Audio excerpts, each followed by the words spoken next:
Iran Israel যুদ্ধের জেরে যে শুধু অপরিশোধিত জ্বালানি তেলের দাম বাড়ছে তা নয়, প্রভাব পড়েছে ভোজ্য তেলের বাজারেও। ভোগ্যপণ্যের বাজার বিশ্লেষণকারী মার্কিন সংস্থা দ্য ট্রেডিং ইকোনমিক্সের তথ্য, বর্তমানে এক বুশেল অপরিশোধিত সয়াবিন তেল বিশ্ববাজারে বিক্রি হচ্ছে $10.70। এক মাসে বেড়েছে প্রায় 0.5%। এর মধ্যে গেল বুধবার দাম উঠেছিল $10.80, যা 11 মাসের মধ্যে সর্বোচ্চ।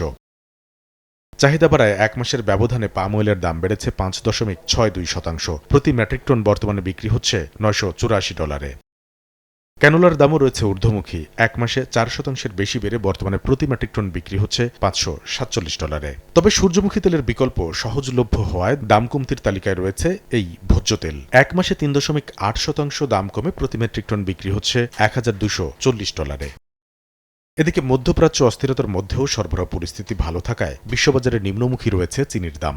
এক মাসে 9.5% বেশি কমে বর্তমানে প্রতি পাউন্ড বিক্রি হচ্ছে 16 সেন্টে। দ্য ট্রেডিং ইকোনমিক্সের তথ্য, গেল 4 বছরের মধ্যে সর্বনিম্ন দামে বর্তমানে বিশ্ববাজারে বিক্রি হচ্ছে চিনি।